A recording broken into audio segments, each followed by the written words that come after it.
Fala, boleiros! Nem sempre é na trave, muitas vezes é golaço, quando finalmente o seu esforço é recompensado. Hoje a gente vai conhecer a história do Sabino, porque histórias merecem ser contadas.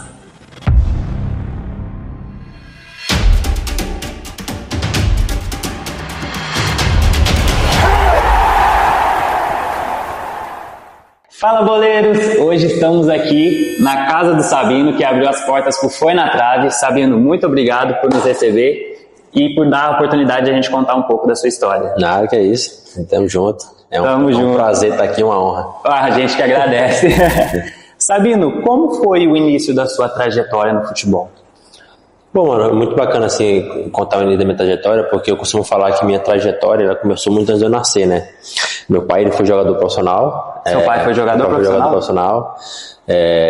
Então ele que começou esse sonho, né? Uhum. E aí ele conta, né? Eu não lembro, mas ele conta que quando eu tinha 11 meses, lá na minha casa na Bahia, tem um corredor muito grande, né? E ele tava tomando cerveja, bebendo, e ele me viu chutando uma bola, porque como ele era jogador, ele costumava ter muitas bolas em casa.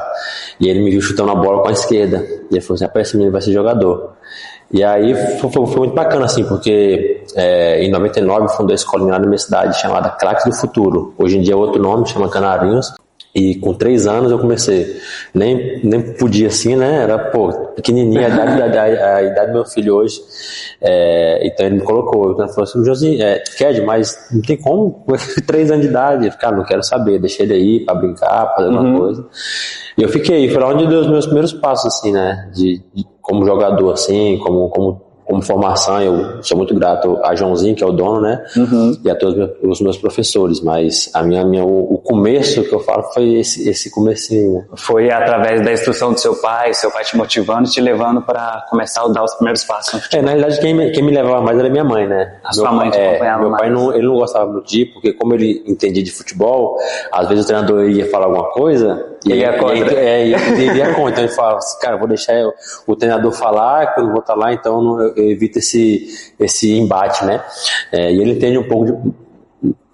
Pra ele eu não posso falar isso, porque ele entende muito, é que ele não empolga, mas ele entende muito de futebol, então ele não é que ele não gostava, mas ele preferia que minha mãe me levasse, né? Então minha mãe pegava a bicicletinha dela, eu ia na garupa e ela... que legal, de bicicletinha. Bicicletinha, cara. Histórias que merecem ser contadas, tá vendo? E Sabino, depois desse início seu, qual foi a sua primeira viagem, assim, para começar o seu percurso na caminhada? Foi com a escolinha, né? Eu lembro ali na base de 8, 9 anos, eu comecei a viajar com a escolinha e meu pai ia junto, né? Sim. Então tinha campeonatos assim, São Paulo, Paraná, muito no Paraná, Colorado, Mariluz, muitos campeonatos assim fora que minha escolinha ia. Aí eu comecei a ir. Até que uma dessas, um cara do PSTC gostou e me levou pra lá, em 2008. Tô ficando velho, 2008. Tinha 11 anos na época e na época não tinha essa regra, né, do Conselho Tutelar, que não podia alojar só depois dos 13, né? É verdade. Na época eu poderia. E eu fiquei 5 meses lá. No final do ano, 2008, começou essa lei do Conselho Tutelar, que aí só podia alojar a partir dos 13. Aí eu voltei pra minha cidade, fiquei lá uns 2 anos lá treinando, depois voltei pra fazer teste no PSTC, não passei. E aí, segui a vida. E você é zagueiro. Você sempre jogou na zaga? Não. Você jogava do quê? Comecei de centroavante, cara. De centroavante? Centroavante. E como que foi que você caiu na zaga? Assim, modéstia à parte, eu sempre fui um jogador de uma certa qualidade, desde pequeno, assim. Então eu era o maior da minha turma, eu era o que tinha mais qualidade, eu era o que chutava melhor.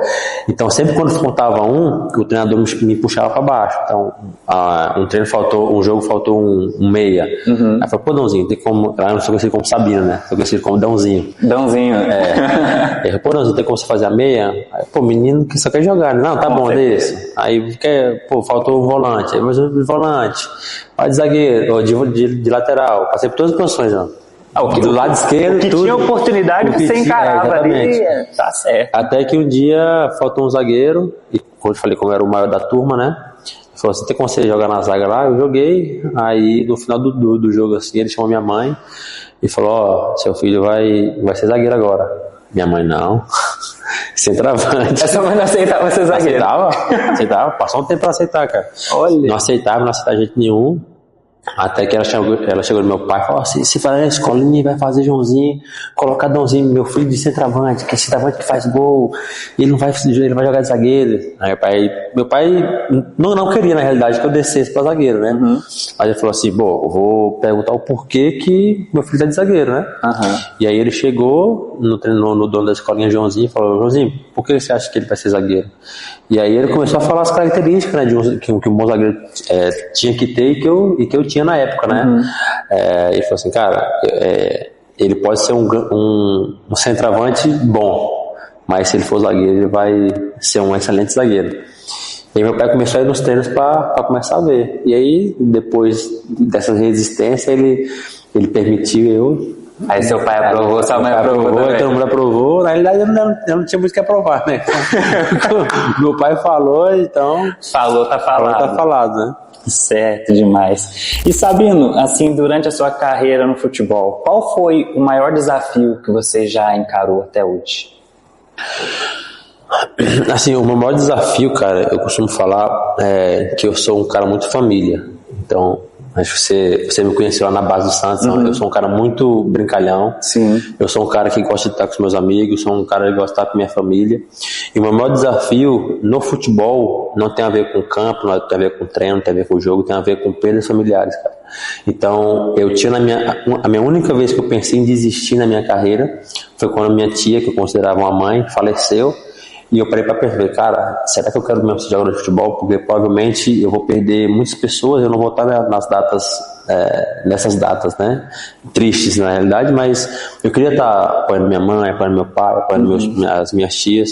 Então, meu maior desafio foi sempre controlar o extracampo. Então, isso engloba várias coisas: problemas familiares, perdas familiares, datas comemorativas também é um sofrimento muito grande para mim, porque nossa vida... O jogo não para, né? O jogo não para, cara. Então, agora mesmo eu tinha felicidade, depois de muito tempo, muitos anos, acho que mais de 10 anos, passar o aniversário da minha mãe junto com ela, né? Teve uma folga e eu fui para lá passar um tempo com ela. Então, para mim, isso foi uma dádiva, uma felicidade depois de muito tempo, porque isso é o que mais me machuca, assim, né? Passar momentos importantes, momentos tristes longe dos meus familiares. Os outros episódios que eu fiz foi abordado justamente isso mesmo, de ficar longe da família, principalmente quando você pensa em, Natal. Talvez Natal não, né? Mas assim... Hoje não, né? Hoje no profissional, geralmente no Natal Novo você passa de férias, mas na base, treinava pra Copinha nessa época. Treinava pra Copinha, treinava pra Santiago, no Santos. Então tinha vários campeonatos da base que eram em dezembro. Então muitos natais eu passava com meu tio aqui em São Paulo e minha mãe não estava aqui, meu pai não estava aqui. Às vezes eu passava com o João Igor na cidade dele. Então sempre tentava passar com pessoas importantes assim, né? Mas nada se compara com pai, mãe, irmão, irmã. Sim, né? Isso é verdade. E Sabino, qual foi o seu momento mais difícil na sua carreira até hoje? No futebol. Cara, o momento mais difícil... Cara, um é esse que eu falei, né? Da perda da minha tia, inclusive a camisa 35 em homenagem a ela. É mesmo? Olha, ela fazia aniversário dia 30 de maio. Uau! 30/5. E a homenagem é a conta dela. Olha só. Aí, vocês com certeza não sabiam o significado do número 35 do Sabino, hein, gente? Olha, eu não fazia a mínima ideia. É meio comum, né, o zagueiro 35. Nossa. E outra situação assim que foi bastante difícil assim na minha vida, cara, foi quando eu descobri que ia ser pai. Na mesma época, eu perdi meu sogro. Na mesma época, eu perdi uma final de campeonato. Nossa. Então essas três coisas aí foram ao mesmo tempo. Então eu confesso que passei ali algumas semanas meio atordoado da cabeça, sem saber o que fazer, sem saber como reagir. Perdi a minha essência, que é de dar risada. Então eu ia pro treino, não conseguia sorrir, eu ia pro treino, não conseguia conversar direito, só ficava no meu canto retraído. Cabeça longe, né? Cabeça longe, né? Então esses dois momentos foram os momentos mais, vamos dizer assim, complicados na minha vida. Óbvio que tem outros, mas os mais impactantes, os mais marcantes foram esses. E foi até bom você ter falado isso, porque muitas pessoas acompanham futebol vendo pela TV, né? Tipo, vê você lá jogando, mas não faz a mínima ideia do que você tá passando nos bastidores. Como sua cabeça tá, o que você tá vivendo naquele momento. Tipo, ele tá enxergando você jogando ali, mas ele não sabe como você tá de verdade, igual você comentou que às vezes estava com a cabeça longe, cabisbaixo. Não, cara, assim, eu tava até, engraçado, eu tava comentando, eu tava fazendo academia hoje à noite e tava contando justamente isso, né? O torcedor, ele é emoção, cara. E o torcedor, ele vai agir pela emoção, nunca pela razão. Sim. Então, no final do jogo, o torcedor quer ver seu time ganhar e ele ir pra casa, ou então ele dormir feliz, né? Só que para isso acontecer, nós jogadores temos que estar bem. Muitas vezes nós não estamos bem. Não. E eu não julgo eles, cara. Confesso que eu não julgo eles. Porque, como eu falei, nós temos que ter o entendimento que no final das contas eles vão agir pela emoção. Então nós temos que ter essa percepção, né? E importante, a família tá perto, você ter uma mente sólida, ter uma base boa. Uma base boa, no meu caso, uma fé firmada mesmo na rocha, né? Para entender que as críticas elas vão vir, os momentos ruins vão vir, os momentos difíceis vão vir na sua vida, mas não, você tem que seguir sua vida, você tem que dar o seu melhor todos os dias. Obviamente que não é fácil, não é fácil, no Brasil principalmente, porque aqui você tem que jogar não só pela sua família, não só pelos torcedores, mas pela sua privacidade, pela sua liberdade. Se você perde um jogo, você não pode sair no restaurante. Se você perde um jogo, você não pode ir na escola buscar seus filhos. Então no Brasil tem toda essa dificuldade de você ser um jogador. Então por isso que a sua mente tem que estar sólida, tem que estar firmada, para você entender quem você é e o que você faz no seu dia a dia, né? Nossa, eu não cheguei nem perto de viver um pouco dessa pressão que eu acho que vocês devem passar diariamente. Mas vamos trocar um pouco de assunto, vamos falar de coisas boas agora. Qual foi o seu melhor momento que você já viveu no futebol até hoje? Cara, teve, assim, bons momentos no futebol, graças a Deus, assim, velho. O meu primeiro título, com certeza é um deles. O meu primeiro jogo como profissional, que foi no clássico, Atletiba. O meu primeiro gol... o meu primeiro jogo na Libertadores, meu primeiro gol na Libertadores. Então tem alguns bons momentos marcantes aí na minha trajetória aí. Nossa, eu fico imaginando a emoção do seu pai e da sua mãe. Cara, acho que não só do meu pai e da minha mãe, mas de toda a minha cidade, assim, né? Acho que eu sou uma cidade bem pequenininha, cara, bem pequena mesmo, cidade pacata, assim, da Bahia, do interior da Bahia, longe, pra cacete.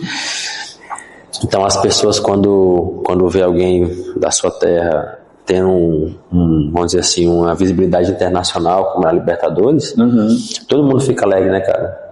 Todo mundo fica feliz, a cidade se mobiliza, a cidade para assistir. Então essas coisas que me motivam, assim, né? E você tocou nesse assunto. Eu tenho certeza que quando acabou o jogo você fez a ligação ou pro seu pai ou pra sua mãe. Pô, com certeza. Você se recorda qual foi a primeira coisa que eles falaram pra você? Cara, quando eu fui pro Santos, quando eu recebi a notícia que eu tinha passado, né, do Santos, eu liguei pra minha mãe. Eu lembro que a primeira coisa que eu falei pra ela, eu falei, mãe, conseguimos. E aí ela não conseguia falar, só conseguia chorar, cara. E aí acho que nós passamos 5 minutos ela só chorando. E nesses momentos felizes, assim, que eu contei aqui agora, né, desses jogos marcantes, gols importantes, assim, eu sempre, na realidade, minha mãe sempre me manda mensagem primeiro. Então, quando eu faço o gol, ela já me manda já. Nem acabou o jogo ainda, ela tá mandando mensagem já. Então, é muito engraçado, assim, né, esses momentos, assim, que ela fala, pô, filho, parabéns pelo seu gol, você jogou bem e tal.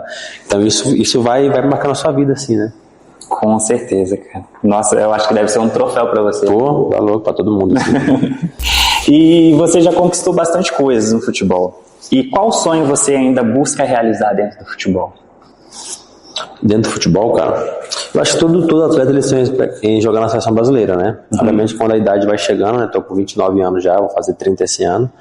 Obviamente que não é fácil, né? Mas esse sonho ainda permanece, por mais que seja pequeno, permanece dentro ainda do coração, com pelo menos uma faíscazinha acesa, né? É aquele negócio, se você tem um sonho, você tem que acreditar nele, e é você contra você mesmo. A única pessoa que não pode desistir do seu sonho é você mesmo. Exatamente. A gente pode encontrar pessoas aí que vai nos motivar a realizar nosso sonho, mas a gente encontra as pessoas que vai querer assassinar o nosso sonho, né? Destruir o nosso sonho. Mas se a gente continuar acreditando em nós mesmos, com certeza a gente vai conseguir trilhar e conquistar muitas coisas.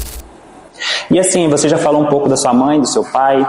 Talvez essa pergunta você já até tenha respondido, mas quem foi a pessoa mais importante na sua trajetória?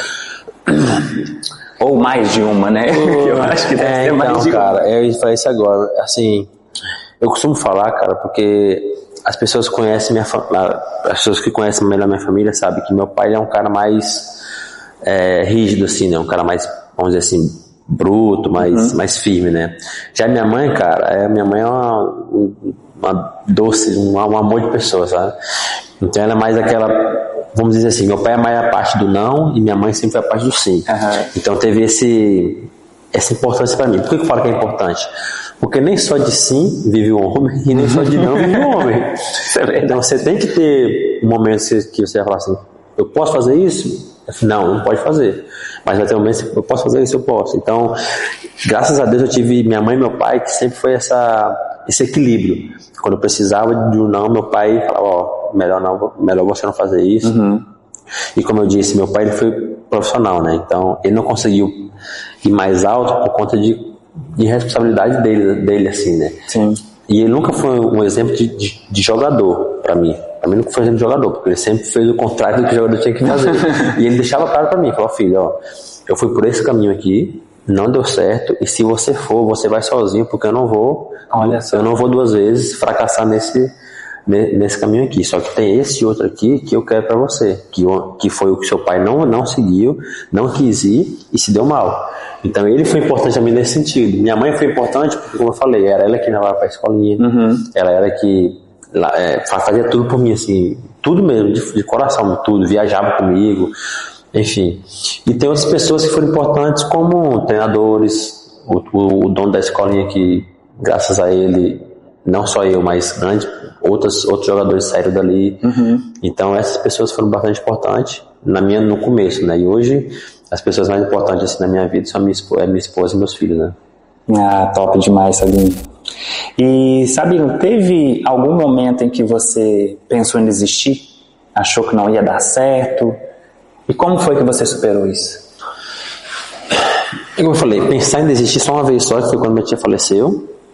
Mas assim, achar que não ia dar certo, eu acho que é uma palavra muito forte, porque eu sempre acreditei. Mas teve momentos, sim, que teve um pouco mais distante das coisas acontecerem, e foi em 2018, quando eu estava no Santos. Então eu não tinha mais idade de 20, e aí o Santos falou que não ia me utilizar, dificultou algumas saídas para mim sair, só que no final deu certo, graças a Deus. Então esse período ele foi o período que teve mais distante, só que eu sempre acreditava. Sim. Eu nunca teve um momento assim, tirando a morte da minha tia, né, que eu falei, cara, eu quero desistir porque tá difícil. Nunca teve chegou nesse ponto, eu falei, eu quero desistir, eu tô pensando em desistir, nunca teve. Mas, obviamente, teve momentos que eu tive mais distante, sim, de poder realizar meu sonho. Foi esse em 2018. Nossa. E se você pudesse voltar ao início da sua carreira, o que faria para você mesmo? O que você falaria para você mesmo se você pudesse voltar lá naquele Sabino, lá do comecinho? Eu acho que não confie no seu talento, confie no seu trabalho. Uau! É isso. Nossa! Filosofou, top demais! Mas Sabino, qual foi a maior lição que o futebol te ensinou até hoje? Cara, a maior lição que eu tenho hoje é fazer o seu melhor diariamente, né? Se dedicar. De me dedicar, como eu falei, não confiar no meu talento, confiar no meu trabalho. Eu acho que isso fechou muitas portas para mim, assim. Eu fui muito relaxado com o meu corpo, com as coisas que o jogador não pode fazer. Perdi muitas oportunidades. Graças a Deus, eu pude recuperar esse tempo, né? E pude chegar no time grande hoje, mas com certeza poderia ter dado errado por falta de responsabilidade minha.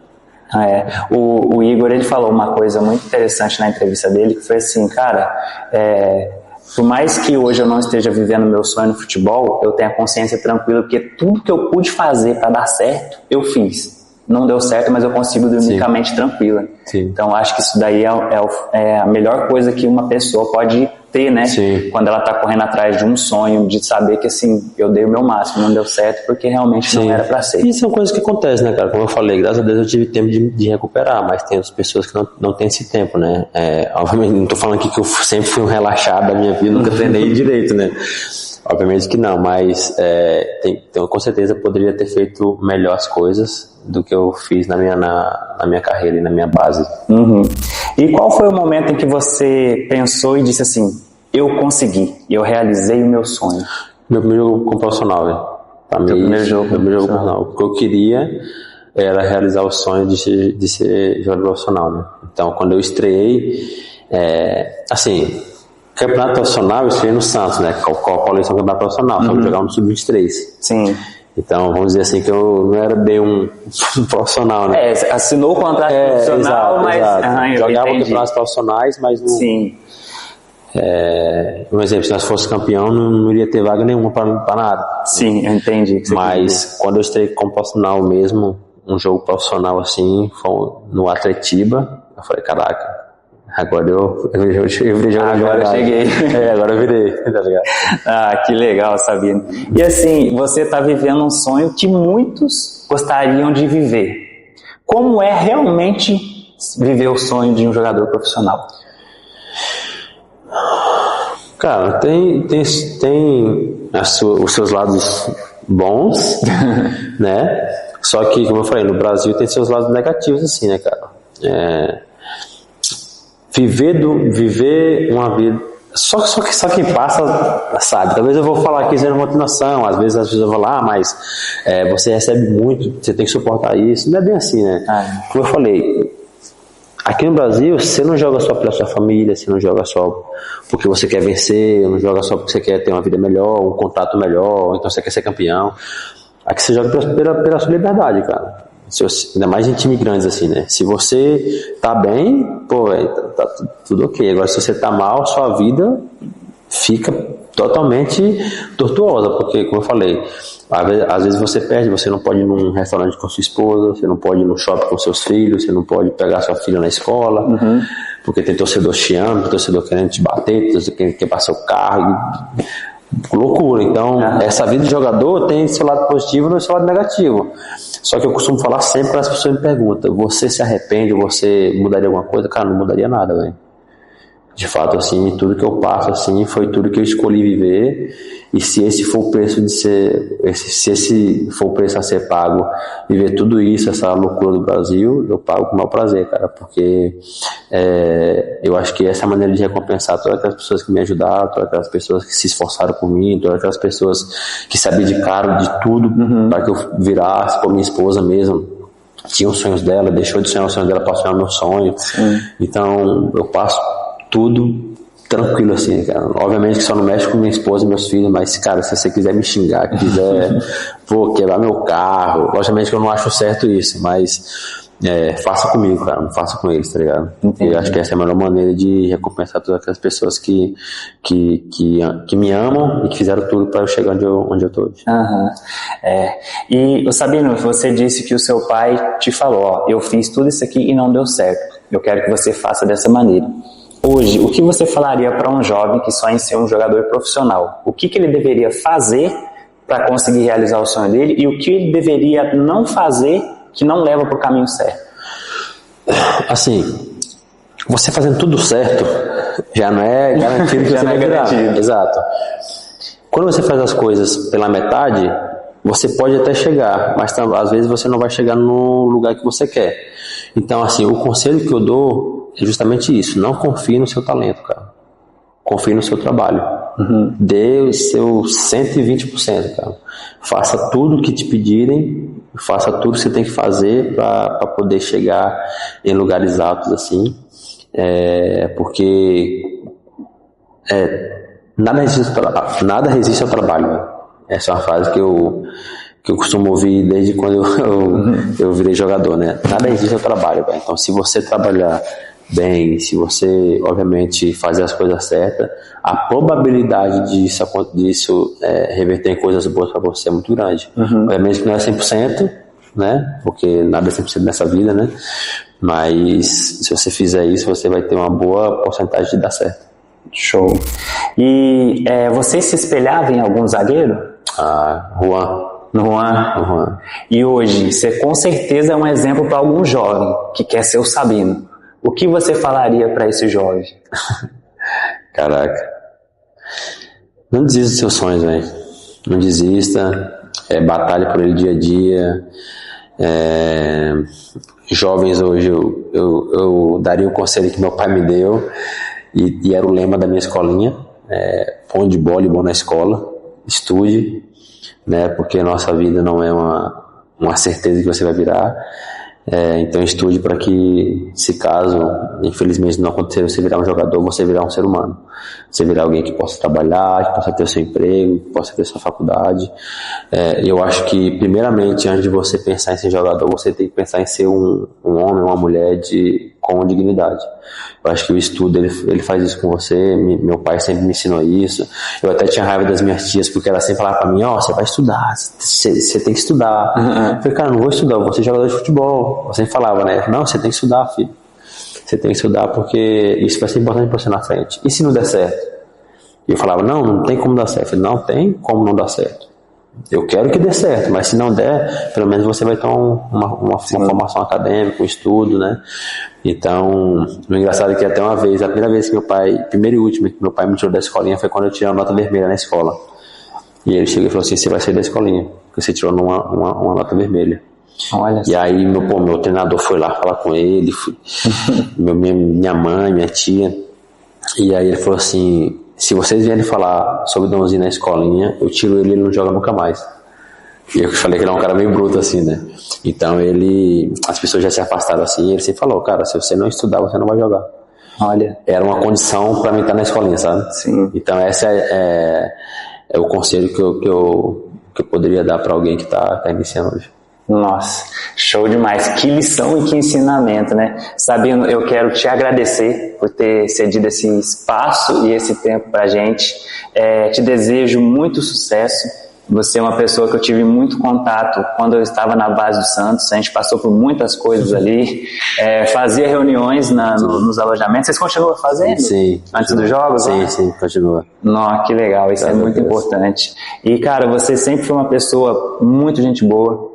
Eu falei com a minha esposa, falei: nossa, esse convite é muito especial. Eu até gravei um stories antes, não sei se você chegou a ver, mas, cara, é um prazer estar aqui, ver você bem, ver você feliz, ver você jogando. Nossa, é uma felicidade muito grande. Falar assim: poxa, eu tava ali com aquele cara ali na base e hoje ele tá vivendo o sonho dele. Então eu te agradeço demais por tudo, que Deus te abençoe e te proteja sempre, você e toda a sua família. Nada, eu agradeço pelo convite aí, precisando, estamos aí, como você bem falou, te conheci na base, um cara, desde quando você queria ser comissário de bordo, né?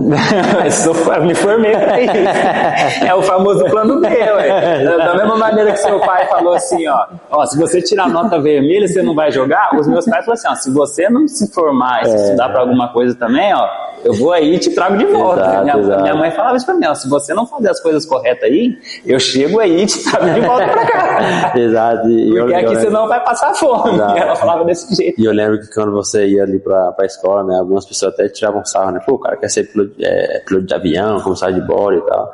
Só que isso é importante, cara. Como nós estamos conversando aqui, né, nessa entrevista, e eu agradeço muito pelo convite, fico muito lisonjeado de estar aqui falando com você. Eu acho que isso é importante, né? Você olhar para trás, saber que tem pessoas boas, pessoas que às vezes te inspiram, né? Como o John me inspira hoje. Nós estávamos conversando antes de começar, que eu tenho contato. O John é uma pessoa que eu admiro muito, assim, né? Ainda mais quando você joga na base com a pessoa e você vê o cara alcançando voos maiores, assim, cara, é um motivo de muita satisfação. E com você não é diferente. Te acompanho aí nas redes sociais. E que esse canal possa crescer, sua família possa ser abençoada em nome de Jesus. Amém. Que todos os seus planos possam dar certo e que Deus possa estar na frente de todos aí. Amém. Nós que agradecemos. Glória a Deus por isso. Amém. E boleiros, esse foi mais um episódio. Vocês puderam acompanhar e conhecer um pouco mais da história do José Sabino. E me responde, você sabia o motivo do número 35 na camiseta dele? Assista sempre os nossos episódios que você vai descobrir essa e muitos outros mistérios e até mesmo novidades que talvez você não faça a mínima ideia que exista. Sabino, esse aqui é um presente. É simples, mas foi na trave para você. E mais uma vez eu quero te agradecer por ter abrido as portas da sua casa e por ter contado um pouco da sua história para nós. Tamo junto, precisando também de novo. E galera, esse foi mais um episódio. Curte, compartilha. que a gente vai estar sempre trazendo mais informações, mais incentivos e principalmente mais histórias como a do Sabino para vocês. Então Deus abençoe e até o próximo episódio.